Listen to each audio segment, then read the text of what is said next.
You had that with Tribal Tech so much, right? This. Sometimes on a good night, we had our Hmm. bad nights. I think the main thing that bugged me about Tribal Tech is we were way too loud. And I saw you 3 times. It was loud, yeah. so many what could have been musical events were spoiled because we played too loud. Hmm. Because usually the most creative stuff happens when you're playing softer and when you can really hear each other and when you're really listening. And when you play that loud, sometimes all you get is room ambience because the volume just makes everything sound like a blur and you can't really hear what's going on with the individual players, and you miss opportunities to communicate because it's so goddamn loud. Yeah.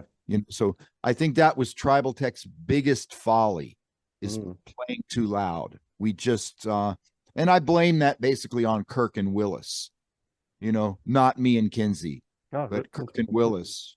Loudest rhythm section I've ever played with to this day. I You know, mean, Kirk and was really loud, yeah. incredibly unmusical. Yeah, Mm, incredibly unmusical. Yeah. And interesting. and and it's too bad because they're both really good players, but it's just they didn't know how to play to a room. They would play the same, especially Kirk.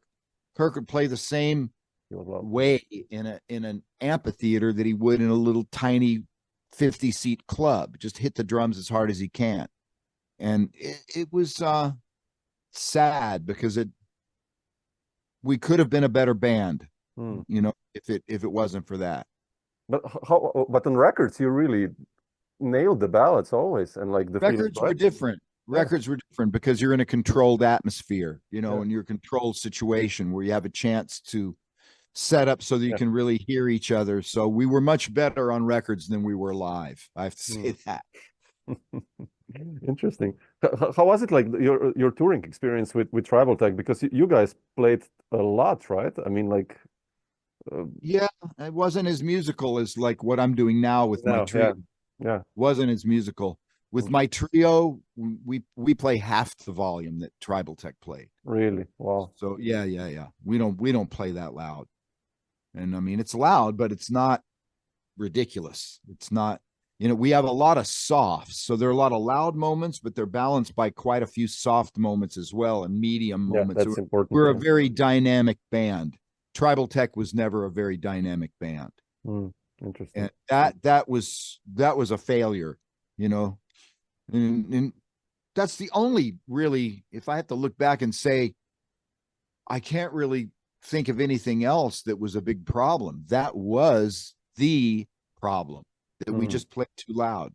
mm, interesting. Yeah, no, because for me it's like or everyone I think you really reinvented or relived fusion again, and like in the early 90s, those record reality check and face first. We I think we that had was our good really moments. important. I mean, Yeah, I mean, we had yeah, our good moments with the writing and yeah, the writing good is good incredible. musicians and everything. And yeah, it's just that I just feel bad that the live gigs never really were as together as the records. Records. Yeah, Yeah, interesting. because like I said, just tremendous sound pressure. And I don't play well under those circumstances. Um I don't know how many other guitar players feel this way, but I sort of feel like when you reach a certain volume level, your guitar feels like it's getting out of control. Yeah, You can't control it. You get feedback, and not the good kind of feedback, but the bad kind of feedback.